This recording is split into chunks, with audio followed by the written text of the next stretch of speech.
Okay, I think we're live now. Welcome to Free Association. My name's Dennis. This is going to be another conversation about immunics.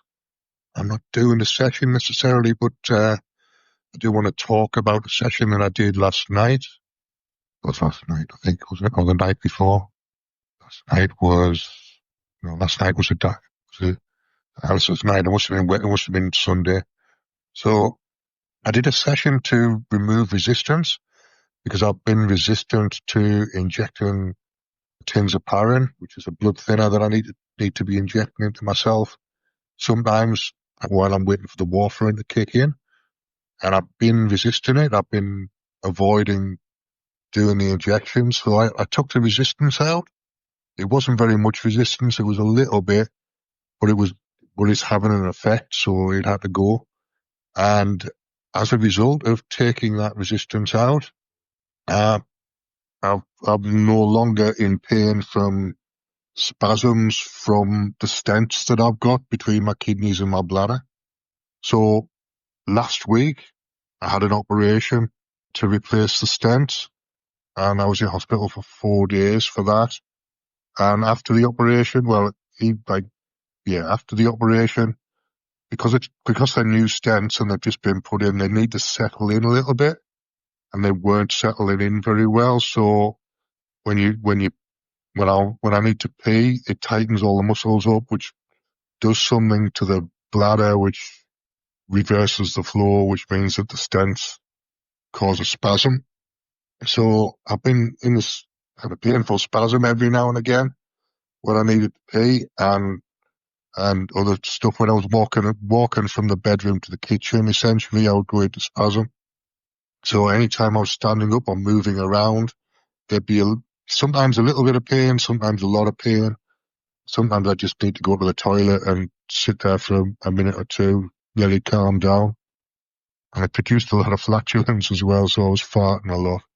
And the farting produced the spasm, and the spasm produced the fart, and it's all very interconnected with the same muscles. It's all my pelvic floor muscles, basically.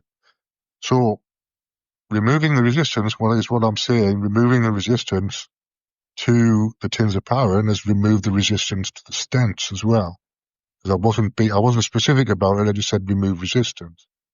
So that's enough. That's non-specific enough to take out any resistance there is to anything that needs to come out, or that's ready to come out, however you want to phrase it, because it's like I don't know what I'm taking out. I'm just taking out something that I'm calling resistance, and it manifests in different ways in my body, and and psychologically. So whatever that is psychologically is obviously the same thing as it is physically, but it might not be resistance. I'm just calling it resistance because I don't know what it is, really.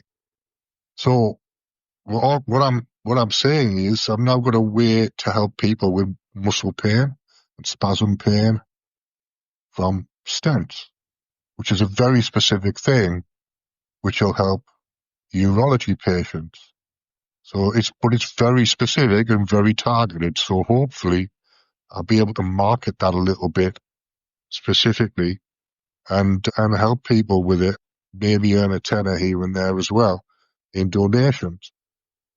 So I don't know how that's going to work out. I'll wait and see what happens, but that seems to be my plan at the moment, is specifically market to urology patients with stents, because that's the pain that I can clear. I know I can clear it up in two different ways, because the Reiki session with the woman in the hospital worked as well. So Immunix works kind of long term, and Reiki works as a short term fix, both for the same type of pain. And it works for other pain as well and for other psychological issues. But if I market it for pain, then that's a very obvious thing that people are going to know they've got. So they're going to be looking for a solution, which means that I can offer a solution to a very specific problem in a very specific way. Hopefully it'll get me enough attention to get the other things moving as well, to get the psychological things moving. So that's really all I wanted to say. Welcome to the room, Noah.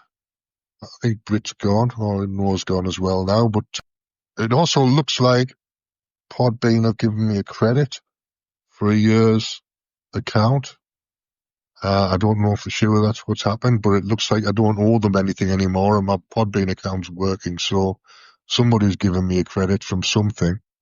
I'm assuming it's got to be somebody at Podbean making an executive decision and just go give him some credit till he sorts his bank problem out. Because I probably heard my podcast when I was talking about the bank issues. Anyway, that's enough for now. We're going to wrap it up there. 5 or 10 minutes is enough for these short updates. So I shall see you again tomorrow.